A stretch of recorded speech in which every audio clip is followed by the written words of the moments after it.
તો આજે નિફ્ટીની એક્સપાયરી હતી ને એક્સપાયરીના દિવસે બજારમાં તમને થોડો ઉપલા સ્તરેથી ઘટાડો આવતો દેખાયો. ખાસ કરીને આજના દિવસે જુઓ બજાર દિવસ દરમિયાન પોઝિટિવ રહ્યા હતા. 23,800 કૂદાવાનો પ્રયાસ કર્યો નિફ્ટીએ, પરંતુ સફળ ના રહ્યો અને દિવસના અંતે જુઓ નિફ્ટી સેન્સેક્સ બંને થોડાક લાલ નિશાનની અંદર એક ફ્લેટ ટુ નેગેટિવ ઝોનમાં બંધ થયા છે.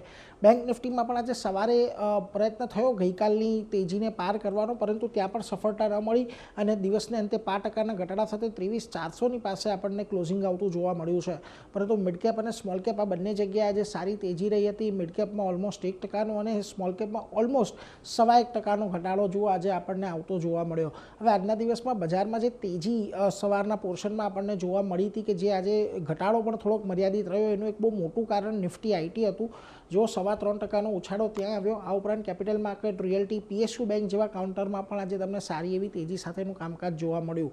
પરંતુ જ્યાં દબાણ હતું ત્યાં આગળ ડિફેન્સ કાઉન્ટર મહત્વના હતા. ત્યાં જુઓ આજે 5% ઘટાડો આવ્યો. આ ઉપરાંત તમને ફિન નિફ્ટી, એફએમસીજી, મેટલ આ બધી જગ્યાએ પણ થોડુંક લાલ નિશાનની અંદર કારોબાર જોવા મળ્યો છે. જો કે અહીંયા કશે બહુ ઘટાડો એવો મહત્વનો કે સિગ્નિફિકન્ટ નહોતો. નિફ્ટીના ફ્રન્ટ પરથી તમને આઈટી સ્ટોક્સમાં જ એક સારું આઉટ પરફોર્મન્સ દેખાયું. ઇન્ફોસિસ જોઈ લો, એચસીએલ ટેક જોઈ લો, ટેક મહિન્દ્રા જોઈ લો, એક સારી તેજી રહી. ટાટા મોટર્સમાં એક ખરીદદારી જોવા મળી. તો નિફ્ટીમાં જાંગડી કાઉન્ટર ઘટ્યા, એમાં કોટક મહિન્દ્રા બેંકનું કાઉન્ટર મહત્વનું હતું, લગભગ 2.5%નો ઘટાડો. Titan, Tata consumer, UltraTech cement અહીંયા પણ તમને એક વેચવાલી સાથેનું જ કામકાજ થતું જોવા મળ્યું છે. મિડકેપના ફ્રન્ટ પરથી આજે જ્યાં વધારો રહ્યો ત્યાં જુઓ કેપીઆઈટી, ટેક, વોડાફોન આઈડિયા, કોફોર્જ અને વોલ્ટાસ જેવા કાઉન્ટરમાં ખરીદદારી રહી. સામે જ્યાં તમને દબાણ આવતું જોવા મળ્યું મિડકેપની અંદર, એમાં ખાસ અસ્ટ્રાલ, એમઆરએફ, આરવીએનએલ અને ભારત ફોર્જનો સમાવેશ થાય છે.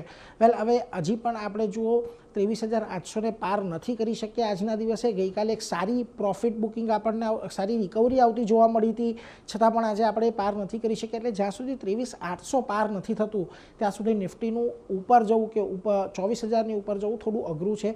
એટલે વધુ તેજી માટે 23,800ના લેવલને અહીંયાથી ખાસ ધ્યાનમાં રાખવાનું છે.